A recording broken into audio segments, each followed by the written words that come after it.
दिल्ली में रक्षा मंत्री राजनाथ सिंह ने अखिल भारतीय बालिका हाई एल्टीट्यूड ट्रैक अभियान अपराजिता 2023 को हरी झंडी दिखाकर रवाना किया। इस अवसर पर उन्होंने चयनित कैंडिडेट्स, उनके माता पिता और प्रशिक्षकों को बधाई दी। राजनाथ सिंह ने कहा कि हजारों आवेदकों में से चयनित होना कोई साधारण उपलब्धि नहीं है और इसके लिए कड़ी मेहनत तथा समर्पण की आवश्यकता होती है। उन्होंने कहा कि यह अभियान केवल शारीरिक क्षमता ही नहीं बल्कि मानसिक दृढ़ता की भी परीक्षा है। कार्यक्रम को संबोधित करते हुए रक्षा मंत्री राजनाथ सिंह ने कहा कि ऊंचाई वाले दुर्गम क्षेत्रों में ट्रैकिंग के लिए स्वयं को तैयार करना आसान काम नहीं है। इसके लिए मजबूत इच्छा शक्ति, अनुशासन और निरंतर अभ्यास की आवश्यकता होती है।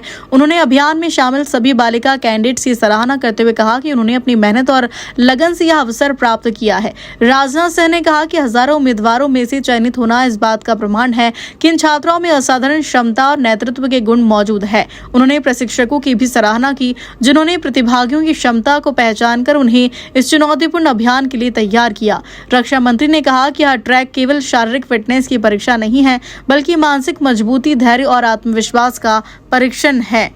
सबसे पहले मैं आप सभी को all India girls high altitude trek across Parang La Aparajita 2026 के लिए अपनी हार्दिक शुभकामनाएं देता हूं।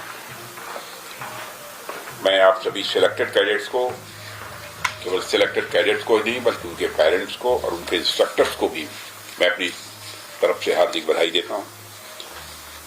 हजारों एप्लीकेंट्स में से चुना जाना मैं समझता हूं कोई साधारण बात नहीं है, बल्कि बहुत ही कठिन परिश्रम जिन्होंने किया होगा और जब वहां जाने के लिए सिलेक्शन का प्रोसेस प्रारंभ हुआ होगा तो इंस्ट्रक्टर्स जो रहे होंगे, जब इस नतीजे पर पहुंचे होंगे कि यह बेटी आगे जा सकती है, तभी उसका सिलेक्शन हुआ होगा। और हाई एल्टीट्यूड कंडीशंस के लिए खुद को तैयार करना यह कोई आसान काम नहीं है। इसके लिए भी मैं सभी बेटियों को अपनी तरफ से बधाई देता हूं। और ये फिजिकल फिटनेस के साथ साथ आपके मेंटल टफनेस की भी यह परीक्षा है और आप सब उसमें फ्लाइंग कलर्स के साथ पास हुई हैं।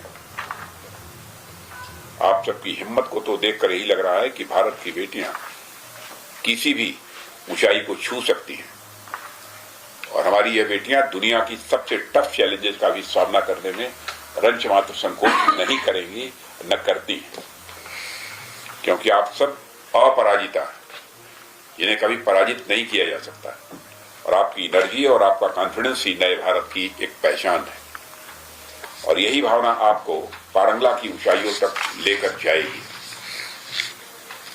और मुझे बताया गया है कि इस अभियान की सबसे यंग पार्टिसिपेंट्स सिर्फ 70 इयर्स के हैं और मैक्सिमम जिसकी एज है वो 41 ईयर की है।